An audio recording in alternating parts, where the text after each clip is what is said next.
NEET UG 2026 paper leak పై దృష్టి పెట్టిన దర్యాప్తు అధికారులకు సంచలన విషయాలు తెలుస్తున్నాయి. గతేడాది లీక్ ఆనవాళ్లు బయటపడుతున్నాయి. కీలక నిందితుడైన వికాస్ బివాల్ కుటుంబ సభ్యుల్లో 5గురికి గతేడాది గవర్నమెంట్ మెడికల్ సీట్లు వచ్చాయి. వీటిపై ప్రస్తుతం సిబిఐ ఫోకస్ చేసింది.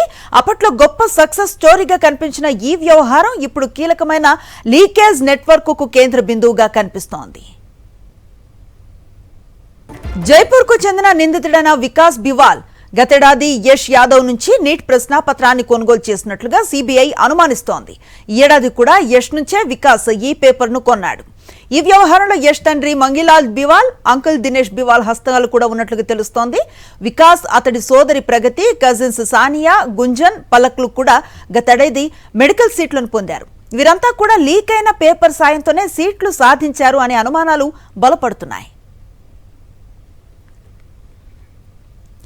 మెడికల్ సీట్లు సాధించిన వీరెవ్వరూ చదువులో మెరికల్ కాదు.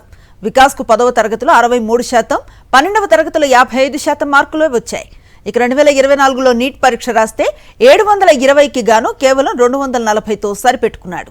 సికార్లోని ఓ కోచింగ్ సెంటర్లో 46 పరీక్షలు రాస్తే సగటున 384 మార్కులు వచ్చాయి. కానీ 2025లో మాత్రం 85.11%తో గవర్నమెంట్ కాలేజీలో సీటు సాధించడం అనుమానాలకు తావిస్తోంది. ఇక ఆయన సోదరి ప్రగతి 10వ తరగతిలో 69%, 12వ తరగతిలో 91% మార్కులు వచ్చాయి. 2024 నీట్లో 720కి 355 మార్కులే వచ్చాయి. సికార్లోని కోచింగ్ సెంటర్లో 50 నమూనా పరీక్షలు రాస్తే మార్కులు ఏనాడు 320 నుంచి 342 దాటలేదు. కానీ 2025లో హఠాత్తుగా 92.53%తో ప్రభుత్వ మెడికల్ కాలేజీలో సీట్ని సంపాదించింది. దీంతో ఈ 5గురి మెడికల్ సీట్లపైన సిబిఐ దృష్టిని పెట్టింది. బివాల్ ఫ్యామిలీ లింక్తో లీకేజ్ నెట్వర్క్ తీగలాగుతోంది. ఇదే అంశంపై కంప్లీట్ డీటెయిల్స్ అందిస్తారు మా కరెస్పాండెంట్ వెంకటేష్. వెంకటేష్, చెప్పండి. నీట్ పేపర్ లీక్ కేసులో సిబిఐ దర్యాప్తులో అనేక కీలక విషయాలు బయటపడుతున్నాయి. రాజస్థాన్ సంబంధించినటువంటి బివాల్ కుటుంబ సభ్యులను ఇప్పటికే సిబిఐ అరెస్ట్ చేసింది. సో సిబిఐ అరెస్ట్ చేసినటువంటి వీరికి సంబంధించినటువంటి దర్యాప్తు కొనసాగుతున్నటువంటి నేపథ్యంలో గతంలో ఈ కుటుంబ సభ్యులకు దాదాపు 5గురికి మెడికల్ సీట్లు, ఎంబీబీఎస్ సీట్లు వచ్చినట్టుగా సిబిఐ గుర్తించింది. సో ఆ నేపథ్యంలో ఇటు దినేష్, మంగిలాల్, వికాస్ బివాల్ వీరందరినీ ఇప్పటికే సిబిఐ అరెస్ట్ చేసి వారికి సంబంధించినటువంటి యాంటీసిడెంట్స్, గత చరిత్ర అంతా కూడా సిబిఐ తవ్వుతున్నటువంటి పరిస్థితి. సో ఈ కుటుంబంలో సగటున యావరేజ్ మార్కులతో 10th, 12th పాస్ అయినటువంటి ఈ కుటుంబానికి సంబంధించిన వారు ఏకంగా గవర్నమెంట్ మెడికల్ కాలేజీల్లో సీట్లు పొందారు. ఖచ్చితంగా ఈ అంశం ఇప్పుడు సిబిఐకి అనేక అనుమానాలను కలిగిస్తుంది. సో ఆ నేపథ్యంలో ఈ కేసును లోతైనటువంటి దర్యాప్తు చేస్తున్నారు.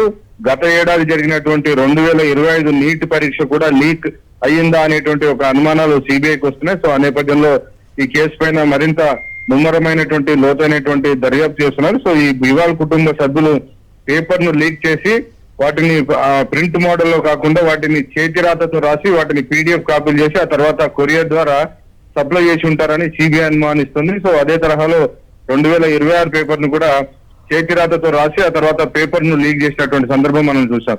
సో ఈ నేపథ్యంలోనే ఈ మొత్తం రాజస్థాన్ లో ఉన్నటువంటి బివాల్ కుటుంబ సభ్యుల పైన ఈ రోజు సిబిఐ దర్యాప్తు కొనసాగిస్తుంది.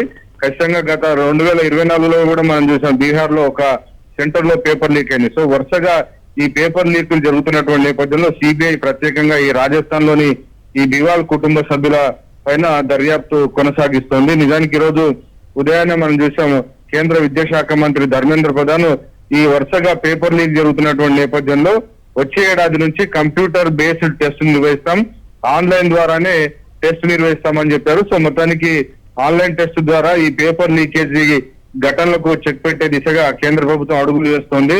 సో ఈ లీక్ వల్ల ఇతర విద్యార్థులు నష్టపోకుండా ఉండేందుకే తాము పరీక్షను 2026 పరీక్షను రద్దు చేసి మళ్ళీ జూన్ 21వ తేదీన వచ్చే నెల 21వ తేదీన మరోసారి రీ ఎగ్జామ్ నిర్వహిస్తున్నట్టుగా కేంద్ర విద్యాశాఖ మంత్రి ప్రకటించారు. అలాగే సిబిఐ ఈ కేసును ఇప్పటికే దర్యాప్తు చేస్తున్నటువంటి నేపథ్యంలో అనేక కొత్త విషయాలన్నీ కూడా బయటపడుతున్నాయి. Right, thank you Venkatesh.